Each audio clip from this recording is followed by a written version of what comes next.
संगणक शाप की वरदान. आजचे युग हे विज्ञान आणि तंत्रज्ञानाचे युग आहे.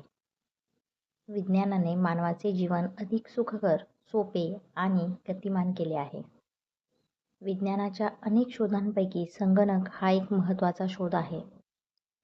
आज शिक्षण, व्यवसाय, बँकिंग, वैद्यकीय क्षेत्र, उद्योग, वाहतूक आणि मनोरंजन अशा जवळजवळ प्रत्येक क्षेत्रात संगणकाचा वापर केला जातो. त्यामुळे संगणक मानवासाठी वरदान आहे की शाप हा एक महत्त्वाचा प्रश्न ठरतो. संगणकामुळे अनेक कामे काही क्षणात पूर्ण होतात.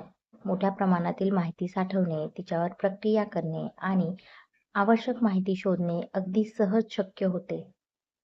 विद्यार्थ्यांना ऑनलाईन शिक्षण, डिजिटल पुस्तके, शैक्षणिक व्हिडिओ आणि विविध माहिती मिळवण्यासाठी संगणकाचा उपयोग केला जातो. याशिवाय कार्यालयातील कामे, बँकेचे व्यवहार, रेल्वे व विमानांचे आरक्षण, रुग्णालयातील नोंदी आणि उद्योगातील अनेक प्रक्रिया या संगणकामुळे जलद व अचूक झाल्या आहेत. मात्र संगणकाचा अतिरेक झाला तर तो शापही ठरू शकतो. सतत संगणकावर काम केल्याने डोळ्यांवर ताण येऊ शकतो. संगणकावर किंवा इंटरनेटवर जास्त वेळ घालवल्यामुळे अभ्यास, खेळ आणि कुटुंबासाठी दिला जाणारा वेळ कमी होऊ शकतो. इंटरनेटच्या चुकीच्या वापरामुळे फसवणूक, सायबर गुन्हे आणि चुकीची माहिती यासारख्या गंभीर समस्या देखील निर्माण होऊ शकतात.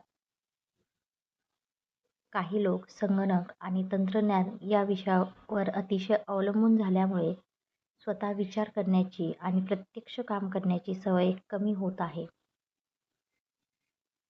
परंतु कोणतीही वस्तू स्वतः शाप किंवा वरदान असं नसते. तिचा वापर आपण कसा करतो यावर तिचे परिणाम अवलंबून असतात. संगणकाचा योग्य, मर्यादित आणि सुरक्षित वापर केला तर तो आपल्या ज्ञानात आणि प्रगतीत भर घालतो. म्हणूनच संगणक हा स्वतः शाप नाही तर योग्य वापर केल्यास महान वरदान आहे.